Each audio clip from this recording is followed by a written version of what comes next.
Hello friends, ಇವತ್ತಿನ ಸಂಚಿಕೆಯಲ್ಲಿ ಏನಾಯಿತು ಅಂತ ನೋಡ್ಕೊಂಡು ಬರೋಣ ಬನ್ನಿ. ಪ್ರೇಮ ಅಜ್ಜಿ ವೇಷ ಹಾಕ್ಕೊಂಡು ಆಸ್ಪತ್ರೆ ಒಳಗಡೆ ಬರ್ತಾಳೆ. ಅಲ್ಲಿರೋ ಕುರ್ಚಿಲಿ ಕೂತ್ಕೊಂಡು, ಓ ನರ್ಸಮ್ಮ ಬಾ ಅಂತ ಕರೆದು, ಏನವ ಒಂದು ಮುದಿ ಜೀವ ಇಲ್ಲಿ ಬಂದು ಕುಂತಿದೆ, ಏನು ಎತ್ತ ನೋಡೋಣ, ಏನಾದರೂ ಇದೆಯಾ ನಿಮಗೆ? ಥೂ, ಈಗಿನ ಕಾಲದಲ್ಲಿ ದೊಡ್ಡವ್ರಿಗೆ ಮರ್ಯಾದೆನೇ ಕೊಡಲ್ಲ ಈಗಿನ ಐಕಳು ಅಂತಾಳೆ. ಅಜ್ಜಿ, ಅಯ್ಯೋ ಯಾಕೆ ಬೈತಾ ಇದ್ದೀರಾ, ಏನಾಯಿತು ನಿಮಗೆ, ಎಲ್ಲ ನೋವಾಗ್ತಿದೆ ಅಂತಾಳೆ ನರ್ಸ್. ಎಲ್ಲಿ ನೋವಾಗ್ತಿಲ್ಲ ಅಂತ ಕೇಳವ, ಕಾಲು ನೋವು, ಕೈ ನೋವು, ಎದೆ ಒಳಗೆ ಒಂಥರ ಸಂಕಟ. ನನ್ನ ಸಂಕಟ ನೋಡೋರೆ ಯಾರೂ ಇಲ್ಲವ. ಅಲ್ಲ ಅಲ್ಲಿ ಡಾಕ್ಟ್ರು ಎಲ್ಲಿ ಸತ್ತಿದ್ದಾರೆ ಅಂತ ನಾನು ಇಲ್ಲೇ ಕಾಯ್ತಾ ಕೂತ್ರೆ ನನ್ನ ಪ್ರಾಣ ಪಕ್ಷಿಯೂ ಹೊಂಟೋಗ್ತದೆ. ನಿಜ, ಆ ಧನರಾಜನ ಆಸ್ಪತ್ರೆ ಅಂದರೆ ಇಷ್ಟೊಂದು ಸಡ್ಡೆನಾ ಅಂತಾಳೆ ಪ್ರೇಮ. ಅಜ್ಜಿ, ನೀವು ಧನರಾಜ್ ಸರ್ ಕಡೆಯವರಾ, ನಿಮಗೆ ಅವ್ರು ಗೊತ್ತಾ ಅಂತಾಳೆ ನರ್ಸ್. ಗೊತ್ತು ಅಂತ ಕೇಳ್ತೀಯಲ್ಲಮ್ಮಿ, ಆ ಧನರಾಜನ ಮನೆತನಕ್ಕೂ ನಮ್ಮ ಮನೆತನಕ್ಕೂ ಭಾರಿ ನಂಟು. ಹೋಗಿ ನಿಮ್ಮ ಮಾಲೀಕರನ್ನ ಕೇಳು. ಅದಿರಲಿ, ಎಲ್ಲೋದ ಮುದೇವಿ ಅಂತಾಳೆ ಪ್ರೇಮ. ಅಜ್ಜಿ, ನಿಮಗೆ ಏನಾಗಬೇಕು ಅಂತ ಹೇಳಿ ಅಂತಾಳೆ ನರ್ಸ್. ಈಗ ನನಗೆ ಬೇಗ ಯಾವುದಾದ್ರೂ ಒಳ್ಳೆ ಡಾಕ್ಟ್ರ್ ಹತ್ರ ಕರ್ಕೊಂಡೋಗು. ಈ ಆಸ್ಪತ್ರೆನಾಗೆ ಅದ್ಯಾರೋ ರಾಮ ಅಂತ ಇದ್ದಾನಲ್ಲ, ಆ ಡಾಕ್ಟ್ರು ತುಂಬ ಒಳ್ಳೆಯವನಂತೆ, ಅವನ ತವ ಕರ್ಕೊಂಡೋಗು ಅಂತಾಳೆ ಪ್ರೇಮ. ರಾಮ್ ಸರ್ ಈಗ ತುಂಬ ಬ್ಯುಸಿಯಾಗಿರ್ತಾರೆ, ಆದರೂ ನೀವು ಧನರಾಜ್ ಸರ್ ಕಡೆಯವರಾಗಿರೋದ್ರಿಂದ ನಿಮ್ಮನ್ನು ಕರ್ಕೊಂಡು ಹೋಗ್ತೀನಿ, ಬನ್ನಿ, ನಿಧಾನಕ್ಕೆ ಎದ್ದೇಳಿ ಅಂತ ನರ್ಸ್ ಪ್ರೇಮನ ಕರ್ಕೊಂಡು ಹೋಗ್ತಾಳೆ. ಈಚೆ ಕಿಟ್ಟಿ ಹೊರಗಡೆ ಫೋನಲ್ಲಿ, ಲೋ ಹೇಳಿದ್ನಲ್ಲ ಸ್ವಲ್ಪ ಸಮಾಧಾನ ಮಾಡ್ಕೊಳ್ಳೋ ಅಂತ, ಅಷ್ಟು ದೊಡ್ಡ ಕೆಲಸ ಮಾಡಿಕೊಟ್ಟಿದ್ದೀರಾ, ನಿಮ್ಮ ದುಡ್ಡು ಕೊಡೋಲ್ಲ ಅಂತ ಹೇಳ್ತೀನಾ?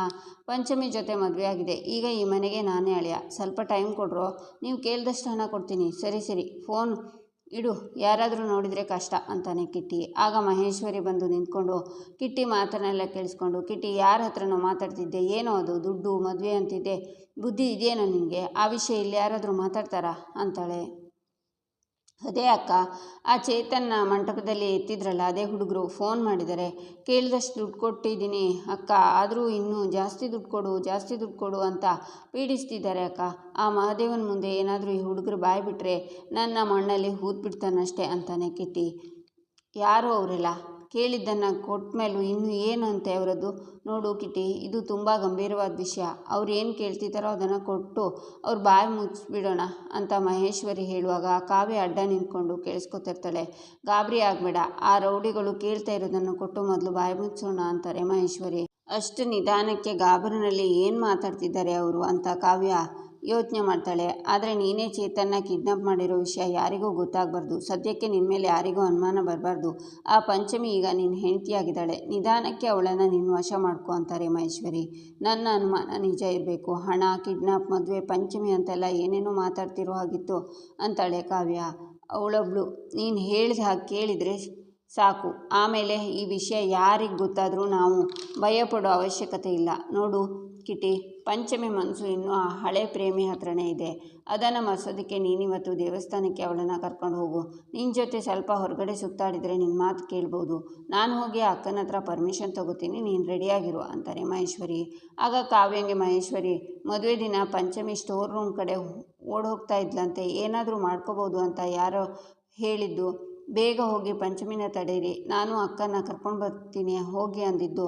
ಯಾರೋ ಹೊರಗಿನವನಿಗೆ ಮದುವೆ ಮಾಡಿಕೊಡೋದಕ್ಕಿಂತ ನಮ್ಮ ಮಗಳನ್ನು ಕಿಟ್ಟಿಗೆ ಕೊಟ್ಟು ಯಾಕಕ್ಕ ಮದುವೆ ಮಾಡಬಾರ್ದು ಅಂತ ಮಹೇಶ್ವರಿ ಹೇಳಿದ ಮಾತನ್ನು ನೆನಪು ಮಾಡಿಕೊಂಡು, ಇವರಿಬ್ಬರೂ ಸೇರಿ ಪಂಚಮಿ ಜೀವನನ ಹಾಳು ಮಾಡಿದ್ರಾ? ಹಾಗಿದ್ರೆ ಇವ್ರ ಮಂಟಪದಲ್ಲಿ ಮಾಡಿದ್ದು ನಾಟಕನ ಅಂತ ಕಾವ್ಯ ಯೋಚನೆ ಮಾಡ್ತಾಳೆ. ಈಚೆ ನರ್ಸ್ ಪ್ರೇಮನ ಕರ್ಕೊಂಡು ಬರುವಾಗ, ಸ್ನೇಹ ಯಾರು ನೀವು ಅಂತಾಳೆ. ಆಗ ನರ್ಸ್ ಹೊರಗಡೆ ತುಂಬ ಗಲಾಟೆ ಮಾಡ್ತಿದ್ರು, ನಾನ್ಯಾರು ಅಂತ ಕೇಳಿದಾಗ ನನಗೆ ಧನರಾಜ್ ಸರ್ ಗೊತ್ತು ಅಂತ ಅಂದರು, ಅದಕ್ಕೆ ನಾನು ನಿಮ್ಮ ಹತ್ರ ಕರ್ಕೊಂಡು ಬಂದೆ ಅಂತಾಳೆ. ಹೌದಾ, ಬನ್ನಿ ಅಜ್ಜಿ ಕೂತ್ಕೊಳ್ಳಿ ಅಂತಾಳೆ ಸ್ನೇಹ. ಪ್ರೇಮ ಕೂತ್ಕೋತಾ, ಅಯ್ಯೋ ದೇವ್ರೆ, ನಾನು ರಾಮ್ ಹತ್ರ ಹೋಗಬೇಕು ಅಂದ್ಕೊಂಡ್ರೆ ನರ್ಸು ನನ್ನ ಸ್ನೇಹ ಹತ್ರ ಕರ್ಕೊಂಡು ಬಂದ್ಲಪ್ಪ, ಇನ್ನೂ ಒಳ್ಳೆದಾಯಿತು, ಈ ಗೂಬೆಗೆ ಯಾರು ಅಂತಲೂ ಗೊತ್ತಾಗಲಿಲ್ಲ, ನನ್ನ ರಾಮ್ಗೆ ಇವಳು ಎಷ್ಟು ಹಿಂಸೆ ಕೊಡ್ತಿದ್ದಾಳೋ ಅಷ್ಟನ್ನು ಇವತ್ತು ಇವಳ ಹತ್ರ ವಸೂಲಿ ಮಾಡ್ತೀನಿ ಅಂತ ಯೋಚನೆ ಮಾಡ್ತಾ ಪ್ರೇಮ, ಏನಾಗಿದೆ ನಿಮಗೆ, ತುಂಬ ಸುಸ್ತಾಗಿರೋರ ಥರ ಕಾಣಿಸ್ತಿದ್ದೀರಾ ಅಂತಾಳೆ ಸ್ನೇಹ.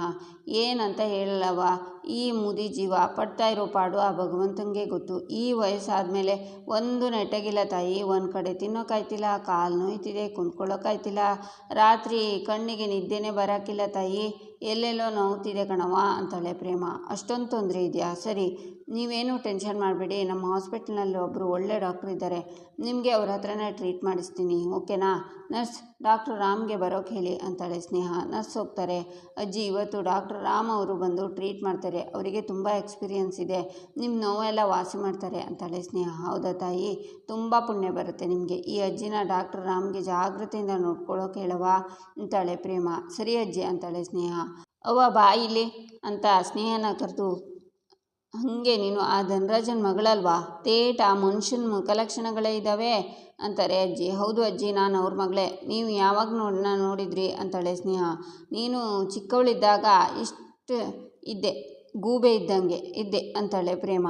ಸ್ನೇಹ ಶಾಕ್ನಿಂದ ಅಂತಾಳೆ. ಗೂಬೆ ಅಲ್ಲ, ಗೊಂಬೆ ಇದ್ದಾಗೆ ಕಣವ, ಎಷ್ಟು ಬೇಗ ಬೆಳೆದು ಬಿಟ್ಟಿದೆಯಾ ಅಂತ ಕಿವಿ ಹಿಂಡುತ್ತಾರೆ ಪ್ರೇಮ. ಅಜ್ಜಿ ಕಿವಿ ಬಿಡಿ, ನೋವ್ತಿದೆ, ಯಾಕೆ ಹೀಗೆ ಮಾಡ್ತಿದ್ದೀರಾ? ಬಿಡಿ ಅಜ್ಜಿ ಅಂತಾಳೆ ಸ್ನೇಹ. ನೀನು ಚಿಕ್ಕವಳಿದ್ದಾಗಲೂ ಹೀಗೆ ಕಿರ್ಚ್ಕೋತಿದ್ದೆ, ನನ್ನ ಕಂಡ್ರೆ ಸಾಕು ಓಡ್ ಬಂದು ತಪ್ಕೊಂಡು ಬಿಡ್ತಿದ್ದೆ ಅಂತಾಳೆ ಪ್ರೇಮ.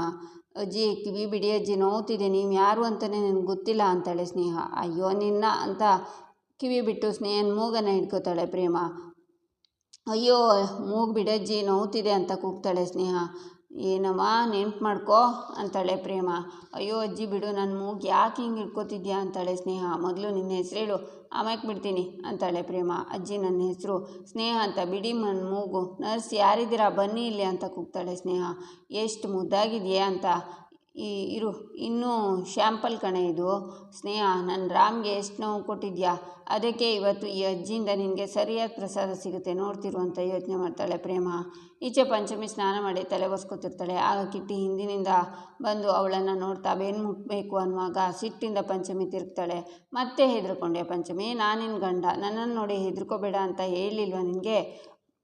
ನಾನೇನು ಮಾಡಲ್ಲ ಪಂಚಮಿ, ಈ ಸೀರೆಯಲ್ಲಿ ನೀನು ತುಂಬ ಚೆನ್ನಾಗಿ ಕಾಣಿಸ್ತಿದ್ಯಾ, ನಿನ್ನ ನೋಡ್ತಿದ್ರೆ ನೋಡ್ತಾನೇ ಇರಬೇಕು ಅಂತ ಅನಿಸುತ್ತೆ ಪಂಚಮಿ. ಆಗ ಅಂತಾನೆ ಕಿಟ್ಟಿ. ಆಗ ಪಂಚಮಿ ಸಿಟ್ಟಿಂದ ಇಲ್ಲಿಂದ ಹೋಗು ಅಂತ ಸನ್ನೆ ಮಾಡ್ತಾಳೆ. ಸರಿ ಬಿಡು ಪಂಚಮಿ, ನಾನು ಮಾತಾಡಿದರೆ ನಿನಗೆ ಇಷ್ಟ ಆಗಲ್ಲ ಅನಿಸುತ್ತೆ ಅಂತ ಡೋರ್ ಹತ್ರ ಹೋಗಿ ವಾಪಸ್ ಬಂದು ಅವಳ ಬೆನ್ನ ಹತ್ರ ಸ್ಮೆಲ್ ಮಾಡ್ತಾ, ಅಕ್ಕ ಹೇಳಿದ್ಲು ನಾವು ದೇವಸ್ಥಾನಕ್ಕೆ ಹೋಗ್ಬೇಕಂತೆ, ಬೇಗ ಬಾ, ಮತ್ತೆ ಹೆದರ್ಕೋತಿದ್ಯಲ್ಲ ಪಂಚಮಿ, ನಾನೇನು ಹುಲಿನ ಇಲ್ಲ ಸಿಂಹನ, ನಾನು ನಿನ್ನ ಗಂಡ ಪಂಚಮಿ, ಹಾಗೆ ಹೆದರ್ಕೋಬೇಡ ಅಂತ ಅವಳ ಹಣೆಗೆ ಸ್ಟಿಕ್ಕರ್ ಇಟ್ಟು, ಈಗ ನೋಡು ಎಷ್ಟು ಚೆನ್ನಾಗಿ ಕಾಣಿಸ್ತಿದ್ಯಾ, ಹಣೆ ಮೇಲೆ ಈ ಬೊಟ್ಟು ಗಂಡನ ಸಂಕೇತ ಅಂತೆ, ಯಾವಾಗಲೂ ಎದ್ದು ಕಾಣ್ತಾ ಇರಬೇಕು ನನ್ನ ಹಾಗೆ. ಸರಿ ಪಂಚಮಿ, ಬೇಗ ರೆಡಿಯಾಗಿ ಬಾ, ನಾನು ಕಾಯ್ತಿರ್ತೀನಿ ಅಂತ ಕಿಟ್ಟಿ ಹೋಗ್ತಾನೆ.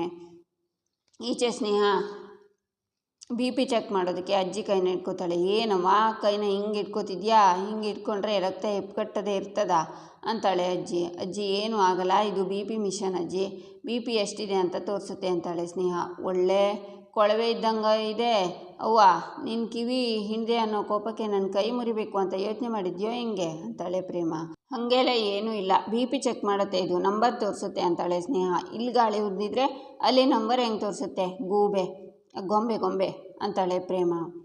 ಹೇಗೆ ಅಂದರೆ ನಾನೇನು ಹೇಳಿ, ತೋರಿಸುತ್ತಪ್ಪ ಅಂತಾಳೆ ಸ್ನೇಹ. ಇದರಲ್ಲಿ ಕರೆಂಟ್ ಇರ್ತದಾ ಅಂತಾಳೆ ಪ್ರೇಮ. ನಾನೇನಾದರೂ ಇದನ್ನು ಸ್ವಿಚ್ ಬೋರ್ಡ್ಗೆ ಕನೆಕ್ಟ್ ಮಾಡಿದ್ನಾ ಅಂತಾಳೆ ಸ್ನೇಹ. ಇದನ್ನೆಲ್ಲ ಮಕ್ಕಳು ಮುಟ್ಬೋದಾ ಅಂತಾಳೆ ಪ್ರೇಮ. ಸಣ್ಣ ಮಕ್ಕಳ ಕೈಗೆ ಕೊಡೋದಕ್ಕೆ ಇದೇನೋ ಆಟ ಆಡೋ ವಸ್ತುನಾ, ಹಾಸ್ಪಿಟಲ್ನಲ್ಲಿರುತ್ತೆ ಅಂತಾಳೆ ಸ್ನೇಹ. ಇದು ಯಾವ ದೇಶದ್ದು ಅಂತಾಳೆ ಸ್ನೇಹ. ಅಜ್ಜಿ ದಯವಿಟ್ಟು ಸ್ವಲ್ಪ ಸುಮ್ಮನೆ ಇರ್ತೀರಾ, ನೀವು ಮಾತಾಡ್ತಿದ್ರೆ ರೀಡಿಂಗ್ ತೋರಿಸಲ್ಲ ಇದು ಅಂತಾಳೆ ಸ್ನೇಹ. ಯಾಕೆ ತೋರಿಸಲ್ಲ ಅಂತಾಳೆ ಪ್ರೇಮ. ದೇವ್ರೇ ಅಂತಾಳೆ ಸ್ನೇಹ. ಕೋಪ ಮಾತ್ರ ಬೇಗ ಬರುತ್ತೆ ಅಂತ ಕೆನ್ನೆ ನೋಡು ಹೆಂಗಾಗದೆ ಅಂತ ಕೆನ್ನೆನ ಹಿಂಡ್ತಾಳೆ ಪ್ರೇಮ. ಅಜ್ಜಿ ಯಾಕೆ ಅಜ್ಜಿ ಕಿಚುಡ್ತಿದ್ದೀರಾ ಅಂತಾಳೆ ಸ್ನೇಹ. ನೋವಾಯ್ತಾನೆ ಅವ್ವ, ಇದು ನನ್ನ ಪ್ರೀತಿ ತೋರಿಸೋ ರೀತಿ. ತಾಯಿ ನಿನಗೆ ಪ್ರೀತಿ ಅಂದರೆ ಏನು ಅಂತ ಗೊತ್ತಾ, ಇದೇ ಪ್ರೀತಿ ಅಂತಾಳೆ ಪ್ರೇಮ. ಆಗ ರಾಮ್ ಬರ್ತಾನೆ. ಅವನ್ನ ನೋಡಿ ಪ್ರೇಮ ಸ್ನೇಹ ಕೆನ್ನೆನ ಬಿಡ್ತಾಳೆ. ಥ್ಯಾಂಕ್ ಗಾಡ್ ರಾಮ್ ಬಂದ್ಯಲ್ಲ, ಇವರು ಡ್ಯಾಡ್ಗೆ ಪರಿಚಯ ತುಂಬ ಕ್ಲೋಸು, ಪಾಪ ಸುಸ್ತಾಗ್ತಿದೆ ಅಂತ ಹೇಳ್ತಿದ್ದಾರೆ, ಇವ್ರ ಸಂಪೂರ್ಣ ಜವಾಬ್ದಾರಿ ನಿನಗೆ ಕೊಡ್ತಿದ್ದೀನಿ, ಇವರನ್ನು ಪರ್ಸ್ನಲ್ಲಾಗಿ ಅಟೆಂಡ್ ಮಾಡಿಬಿಡು ಅಂತಾಳೆ ಸ್ನೇಹ. ಸರಿ, ಇವರನ್ನು ಇಲ್ಲಿ ಕೂರಿಸೋದು ಬೇಡ, ನರ್ಸ್ ಸ್ಪೆಷಲ್ ರೂಮ್ಗೆ ಶಿಫ್ಟ್ ಮಾಡಿ ಇವರಿಗೆ ಏನೆಲ್ಲ ಟೆಸ್ಟ್ ಮಾಡಿಸ್ಬೇಕು ಅದನ್ನೆಲ್ಲ ಅರೇಂಜ್ ಮಾಡಿಸಿ ಅಂತಾನೆ ರಾಮ್. ನರ್ಸಮ್ಮ, ಇನ್ನು ಈ ಕೋಲ್ ಅವಶ್ಯಕತೆ ಇಲ್ಲ ನೋಡು, ಪಕ್ಕದಾಗೆ ರಾಮ್ ಡಾಕ್ಟ್ರ್ ಇರುವಾಗ ಈ ಕೋಲ್ ಬೇಕಾ, ಯಾಕಪ್ಪ ನನಗೆ ನಿನ್ನ ಭುಜದ ಆಸರೆ ಸಿಗೋಕ್ಕಿಲ್ವಾ? ರಾಮ ಪುಟ್ಟ ಅಂತಾಳೆ ಪ್ರೇಮ. ಅಜ್ಜಿ ಪರವಾಗಿಲ್ಲ, ನಾನೇನ ಕರ್ಕೊಂಡು ಹೋಗ್ತೀನಿ ಅಂತ ರಾಮ್ ಪ್ರೇಮನ ಹಿಡ್ಕೋತಾನೆ. ಆಗ ಪ್ರೇಮ ರಾಮ್ ಕೆನ್ನೆನ ಹಿಂಡ್ತಾಳೆ. ಏನು ಮಾಡ್ತಿದ್ದೀರಾ ಅಜ್ಜಿ ಅಂತಾನೆ ರಾಮ್. ಅವಳಿಗೆ ಚಿವುಟ್ದೆ. ಕೆಂಪಗಾಯಿತು, ನಿನ್ನ ಕೆನ್ನು ಕೆಂಪಗಾಗುತ್ತಾ ಅಂತ ನೋಡೋಣ ಅಂತ ಗಿಣ್ದೆ ಅಂತಾಳೆ ಪ್ರೇಮನ ರಾಮ್ ಕರ್ಕೊಂಡು ಹೋಗ್ತಾನೆ. ಅಪ್ಪ ಘಾಟಿ ಮುದುಕಿ, ನನಗೆ ಎಷ್ಟು ಇರಿಟೇಟ್ ಮಾಡಿದ್ಯೋ ರಾಮ್ಗೂ ಅಷ್ಟೇ ಇರಿಟೇಟ್ ಮಾಡಬೇಕು. 24 hours ರಾಮ್ಗೆ ತೊಂದರೆ ಆಗೋ ಹಾಗೆ ನೋಡ್ಕೋತೀನಿ ಅಂತಾಳೆ ಸ್ನೇಹ. ಅಜ್ಜಿ ನಿಧಾನಕ್ಕೆ ಹೆಜ್ಜೆ ಇಡಿ ಅಂತಾನೆ ರಾಮ ಪುಟ್ಟ, ನನ್ನ ಕಾಲಾಗೆ ಒಂದು ಹೆಜ್ಜೆ ಮುಂದೆ ಇಡೋಕ್ಕೂ ಆಯ್ತಾ ಇಲ್ಲ. ಈ ವಯಸ್ಸಾದ ಮುದುಕಿ ಕಾಲುಗಳು ಒಂಥರ ಮರದ ದಿಮ್ಮಿ ಆದಂಗೆ ಆಗಿಬಿಟ್ಟವೆ. ನನಗೆ ಇಷ್ಟೆಲ್ಲ ಕಷ್ಟ ಕೊಡೋ ಬದಲು ನೀನೇ ಯಾಕೆ ನನ್ನ ಎತ್ಕೊಂಡು ಹೋಗಿ ಮಂಚದ ಮೇಲೆ ಮಲಗಿಸ್ಬಾರ್ದು ಅಂತಾಳೆ ಪ್ರೇಮ. ಅಜ್ಜಿಗೆ ತುಂಬ ಸುಸ್ತಾಗಿದೆ ಅನಿಸುತ್ತೆ ಸರ್, ನಾನು ಹೋಗಿ ಸ್ಟ್ರೆಚ್ಚರ್ ಅಥವಾ ವೀಲ್ ಚೇರ್ ತರಲ್ಲ ಅಂತಾಳೆ ನರ್ಸ್. ಏಯ್ ಕೆಂಪು ಮೂದೇವಿ, ನಾನೇನು ನಿಮ್ಮ ಮನೆಗೆ ಹೋಗಬೇಕು ಅನ್ನ? ಇಲ್ಲೇ 10 ಹೆಜ್ಜೆ ಹೋಗೋದಕ್ಕೆ ಅದೇನು ಚೇರ್ ತರ್ತಾಳಂತೆ. ಅಲ್ಲ ರಾಮಪುಟ್ಟ, ನೀನೇ ನಿನ್ನ ತೋಳಲ್ಲಿ ನನ್ನ ಕರ್ಕೊಂಡು ಹೋಗೋಕ್ಕೆ ಆಗಲ್ವಾ? ಓಹೋ, ಜನ ಎಲ್ಲ ನಮ್ಮನ್ನು ನೋಡ್ತಾರೆ ಅಂತ ನಾಚಿಕೆ ಬಿಟ್ಟು ನನ್ನ ಎತ್ಕೊಂಡು ಹೋಗು ಅಂತಾಳೆ ಪ್ರೇಮ. ಇಲ್ಲಿಗೆ ಈ ಸಂಚಿಕೆ ಮುಕ್ತಾಯವಾಗುತ್ತೆ. ಮುಂದಿನ ಸಂಚಿಕೆಗಾಗಿ ನಮ್ಮ ಚಾನಲನ್ನು ನೋಡಿ, ಸಬ್ಸ್ಕ್ರೈಬ್ ಮಾಡಿ, ಲೈಕ್ ಮಾಡಿ, ಸಪೋರ್ಟ್ ಮಾಡೋದನ್ನು ಮರಿಬೇಡಿ.